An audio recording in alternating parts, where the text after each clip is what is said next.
Hey, what's up? This is Jason Dupree with OCR Tech Talk, and I just got done running Tough Mudder Atlanta, and I was gonna finish eating up on these chips before I started recording, but I I started eating them, and I was like, wow, these are actually really good. And not that they're sponsoring us, but I gotta say, after all those years of eating Rogue chips at Spartan Race, these are wild protein chips, and they are made out of chicken breast, egg whites, and chicken bone broth. And I bet the difference here is that they instead of just being like a jerky, which is it seemed like what the Rogue chips were, it almost seems more like they've probably made a paste and then turned that paste into a chip. And so it's definitely got a better chip like consistency, and the flavoring, at least on the I got a pack of the barbecue and a pack of the chicken and waffles that I am excited to try. And they're actually really good. Not quite on the level of like a regular chip still, but I would say like 10 times better than Rogue chips. Anyway, they're so good. I need to take a few more bites when y'all start talking. Okay, pardon me. Well, this weekend, the plan is to run Tough Mudder on Saturday morning and make an all obstacle video for the OCR report. And then come back for toughest at night and run toughest more for myself for training purposes.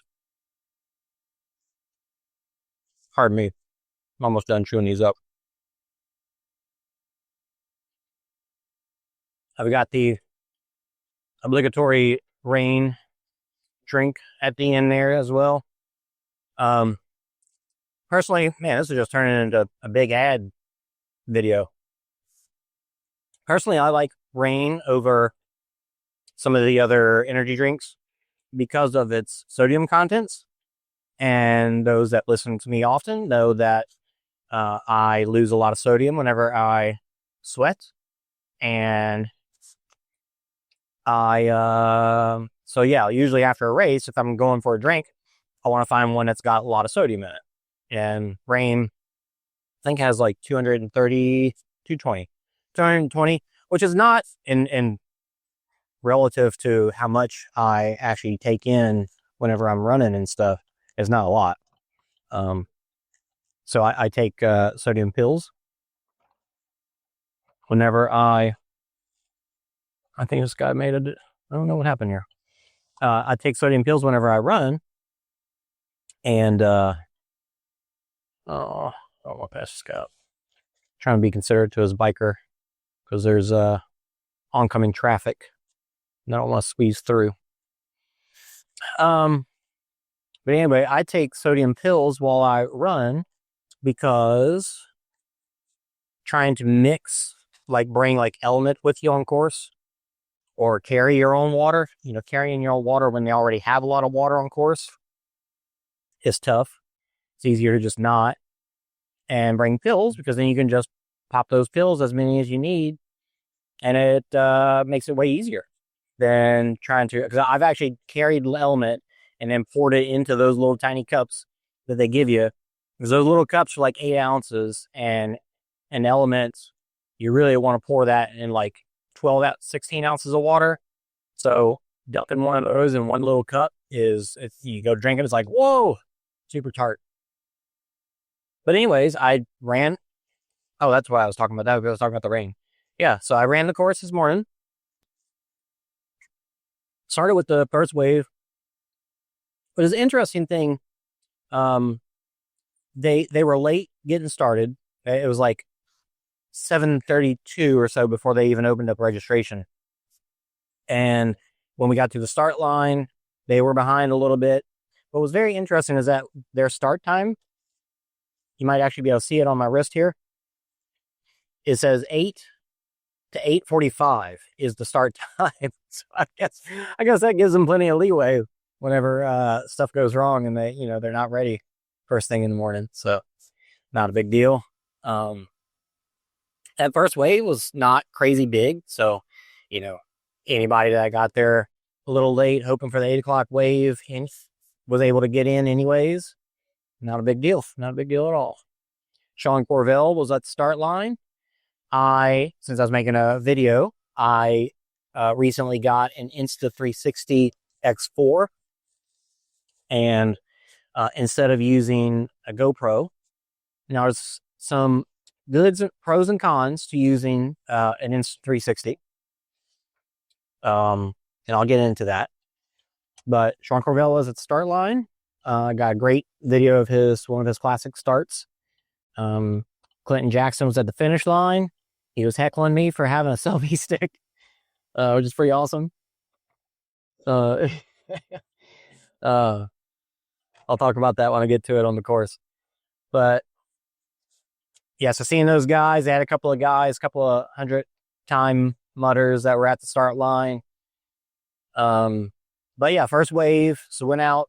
So you didn't have these big crowds that you tend to have if you go in the middle of the day at a Tough Mudder. Like if you go on, Block Ness Monster, there's going to be plenty of people there helping you up. Pyramid Scheme, there's going to be a ton of people.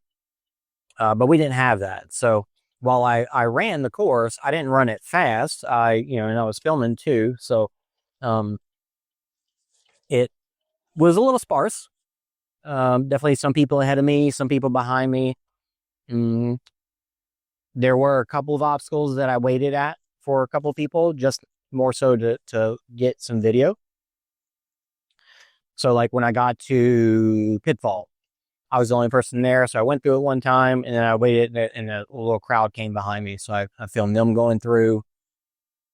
When I got to, I'm forgetting what they're calling it now. Teeter Tuber? It's Teeter Tuber, I think, is what Savage called theirs. Tipping point. Yeah. Tube, culvert, black culvert that you go through and you get up halfway and it tips over and slides down. I was having trouble getting up it. For one, I was basically doing it one-handed because I had the Insta360, and eventually somebody came. Like I was real slow going up it, and somebody got there and they said, "You need a tip?" And I was like, "Yeah, please." So they picked it up and helped me tip over and get through it. It's pretty funny. When I got to Texas Hold'em, is that what they're still calling that? It's like a little rocker that has a little pyramid on top. And so two people stand on it and get, one person on each side, and you hold your hands. Easiest way to do it is like cross hands and left, each person's left hand and left hand, right hand and right hand, and hold each other up while you're traversing this thing, and it's rocking back and forth. So I did that by myself and just scooted down the middle, scooted on top of it, and then when some people got there, I filmed them trying it out. When I went through Hero Carry, there was a big guy that I had just passed, so he was coming through, and he said, "Hop on, I'll take you the whole way," and so he carried me the whole way. So that'll be fun to watch as well. So let's see what else about the course before I get into the Insta360 stuff. The course started out about 60 degrees this morning, and of course we were starting, past sunrise, so the temperature was going up a little bit, but it's been kind of overcast all day, so it really hasn't warmed up a ton. I don't know what the temperature is right now. I didn't look, but it's not hot. The sun came out at one point for like a moment, and I could feel it. It's like, okay, it's starting to warm up, but it's supposed to get to like 85 today. So if the sun does come out, those people that are out there midday, they're going to be feeling it for sure. Lots of woods, so lots of tree cover. There are some bits that you run through open areas, but lots of tree cover. this being the site of World's Toughest 2018 and 2019, it was nice being back because this was always one of my favorite World's Toughest venues. I think it was just a good mix of hills, not anything too crazy, kind of like Vegas. Like you had some good hills, but nothing crazy steep. I mean, that's kind of, I think Tough Mudder, I don't know. I haven't done any Tough Mudders in really mountainous areas. Whistler was obviously, they took you up a ski slope on that one. That was, always heard a lot of crazy things about that. But I personally have never been to a Tough Mudder venue that's like Big Bear or Poconos or something like that. Palmerton. Some of those hills get crazy. Speaking of which, Mike Stefano is out running the New Jersey Ultra right now.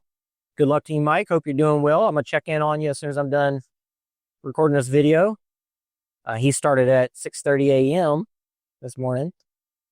But I would assume, obviously they're further north, but I would assume temperature is still pretty good. Like it might honestly be even better for him if it's a little cooler, stays a little cooler through the day. I don't know if they're going to have a dunk wall or not, but here the water felt great. World's Toughest 20, definitely, I'm going to say 2019, one of those years. I remember, we're talking about November, so you've had time for things to get cooler. But I remember going through, like we're running out there with maybe just a t-shirt on to start. And we get to the first set of obstacles opening and cage crawl opens up. And cage crawl was so cold that when I got out, I had a brain freeze. Like that's how cold it was from laying back in that water. And so after that lap, I grabbed my neoprene cap and I brought it with me just to put on at that obstacle, even if I didn't need it outside of that. Obviously, I put more neoprene on later in the race, but like sun was still out and it was, decently warm, but that water was just, so I don't know where the frick they got that water from. Maybe it's just that time of year. Things have had more time to, like we're coming out of the winter right now. So things have started to warm up. I'm sure they've probably had some hot weeks here. So there was a spot where we went through the lake, like kind of along the edge of it, but it got up, neck deep, and that water felt great. The only water that felt even remotely cool was Augustus Gloop.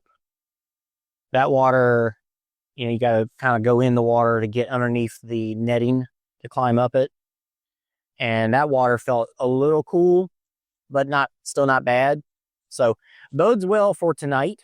Like even if it gets down to 60 degrees, might be running with a t-shirt on. I have a really hard time imagining needing to put on neoprene. Maybe the cap if your head gets cold, but cage crawl, I can't picture it. I don't know. I think it's going to be a good night for running. Like it's going to get just cool enough to be like, should I put on a windbreaker? Maybe not. But I don't think it's going to get much cooler than that. Now it is wet here, very humid. It actually rained last night, but it's not supposed to rain overnight tonight. So I think it's going to be good. I think it's going to be, it's going to make it easy-ish as far as a course goes. That's harder because of weather. I think it's going to be a nice one. Things will probably be damp. And the only things that's going to really affect is like, Funky Monkey. If the bars are wet, I'll probably go matching grips with a lead reverse grip. So like this, so sideways like this. Probably do that for that. You've got those couple of rings on Hanging Tough, but you can easily match up on those. Oh, a new obstacle, laying pipe. That is a pipe traverse. Like looking at it from a distance, I thought it was going to be a monkey bar, but it's just one long pipe all the way through. So that's kind of cool. Nothing crazy, but just different. Kind of neat. And the other hanging obstacle is Hanging Tough. No, sorry, Hanging Tough is the one with the rings. Just the tip. Athena's Traverse? Is that what they're calling it? I thought it was just the tip. No, it's Athena's Traverse in Spartan. That's what it is. It's just the tip in Tough Mudder. Yeah, so Tough, you got it's wood. You got a pretty good overhang, and then they've got this section of rock grips in the middle. And I went for a lane that the whole thing that you're hanging from was kind of leaning slightly to the left. So I went on the right side of it. So you got a better overhang. And it was pretty good, but there was one grip that was like sideways. One of those rock grips that was sideways. So misgrabbing that could, especially if your hands are wet, could be detrimental. So I might look for a different lane and see if there's a spot where the grips are all straighter. So we'll see. But other than that, there's not anything else that I can picture being an issue. You know, besides like slipping on Funky Monkey, should be pretty easy obstacle-wise. Oh, Crybaby. Crybaby was long. I'll just put it that way. There was no, it was just Crybaby. There was no water bags that you had to go under, any of that. So it was just thick. Like, I remember seeing it at World's Toughest last year and how thick it was coming out of there. But going through it and you're breathing that crap and it's just like, I don't feel like I can breathe. But you got to take a breath anyway. So I'm thinking I'm just going to charge it. I'm just going to haul tail through it, try to get through it as fast as possible. Because it definitely gets to where it's like, I want to take a breath, but it hurts. And I'm not sure, like, how is this damaging me? I don't know. Your brain's playing tricks on you. So I just want to charge it and get through it as fast as possible. What I want to do with the video is I want to just show the whole thing. If I got music playing, I want to stop the music. That way you can hear all the coughing and, oh God, all that stuff. And then it's just black. It's probably just like, you can't see anything the whole way through. And then when you come out, that billow of smoke coming out the other side. Man, I started running and I was a good 50 yards away and I coughed and I could see that vapor come out of my mouth. It was crazy. So that's the only part that I'm not looking forward to. Electric eel was very easy. Now it is possible. They got these right in the middle of electric eel. There's this pipe and it's got electric stuff wrapped around it. They could always take those and drop them down into the water. So that way you basically have to push it up to get through it. I don't know. Hopefully not. But there was a pretty easy path through to not get shocked. Now, at the very end, you had Pyramid Scheme, which, because we were in the first wave, they had a rope going up one spot. So I was able to use the rope because I was there by myself. And then the A-frame, the big A-frame. I'm blanking on the name of it. And then you went around this little pond, and then there was electric shock therapy in the pond. It was cool. It was like right in the center of it. And so you went through the water, and it was only like shin deep water that you're going through, but it was kind of cool that it was in the middle of it. And, for the video, I had to go through it. I was a little worried about the Insta360 getting shocked. I don't know how it would handle that. So what I did is I held it low so that it wouldn't be like right in the wires. And then I went ahead and ran straight through. And I was like, I know I'm going to get shocked. I haven't done it in a long time. Going to do it for the video. And sure enough, I got hit. you know, probably about a quarter of the way through, and it wasn't terrible. It definitely was like, ooh, yeah, it got me good. But it wasn't like, oh my God, it wasn't so bad. I mean, I've definitely been shocked before from that stuff, and it's really rough. I wouldn't say it was really rough. But when it hit me, I just went ahead and dropped and crawled the rest of the way through. But the funny thing was that Clinton was ribbing me when I was coming through there. He was like, "Oh, here comes a guy with a selfie stick. I ate him already. It's like a Asian tourist," and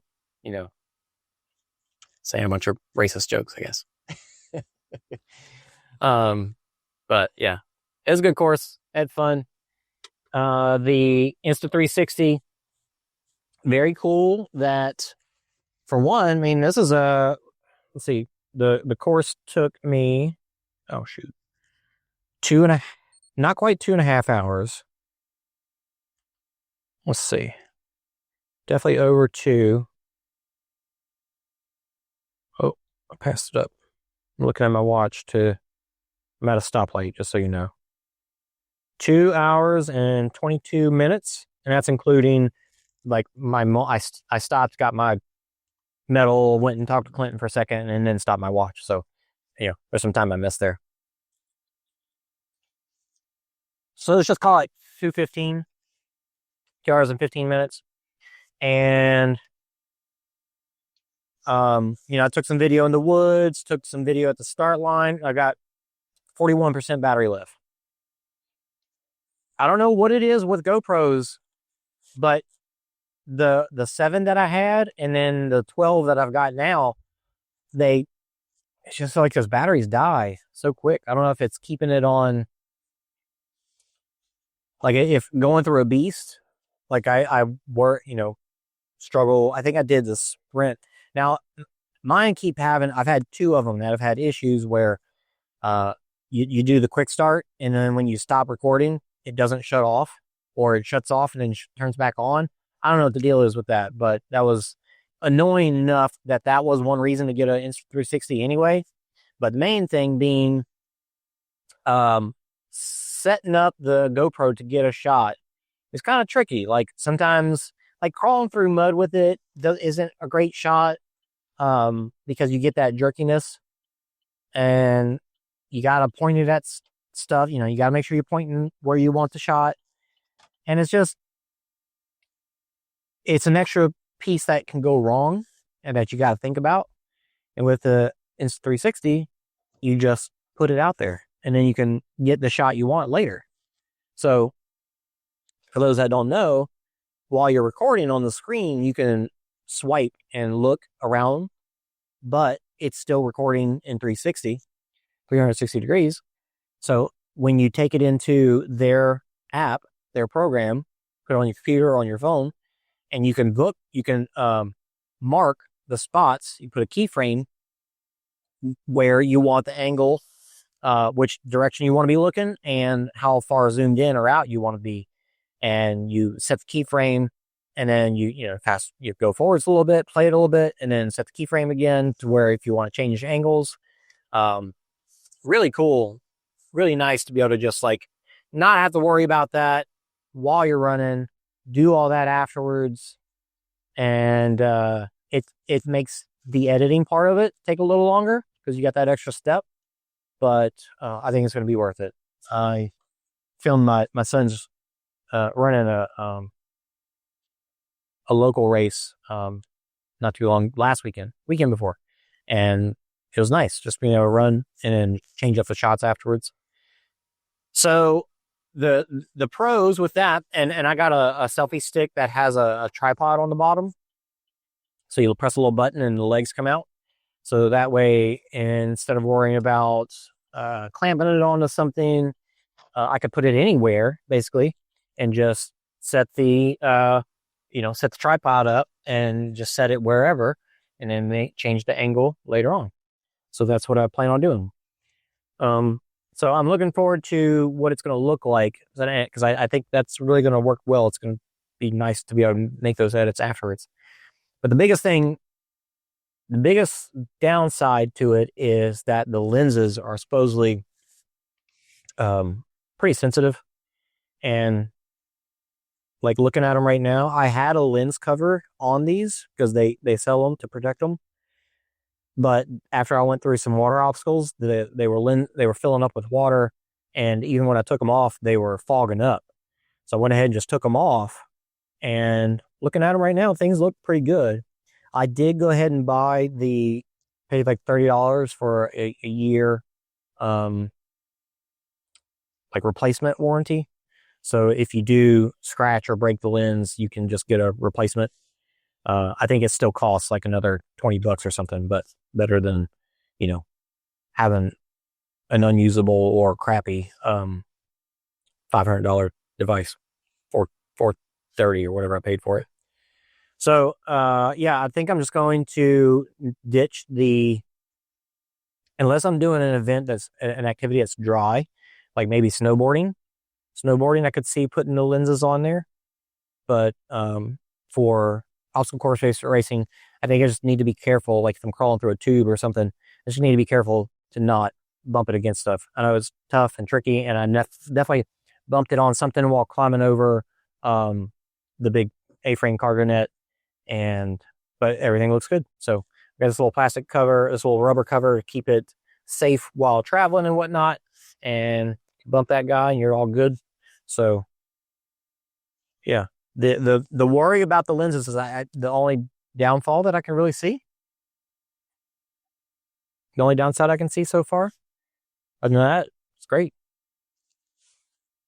I think I got some cool shots like with it behind me and like down by my feet. I don't know. I'm really pumped to see what it looks like. I'm gonna run because I want to try and get a shower before my hotel room is up, and then I'll be out there tonight just running, having fun, and being tired, and then no more hotel room after this. So I'm gonna go get food for tonight, take a nap in the car, and then after the race is over in the morning, gonna head to the airport. So thanks for listening. Like and subscribe and follow, and check this out on the OCR Report YouTube channel. It'll be up there within a week or so. All right. See ya.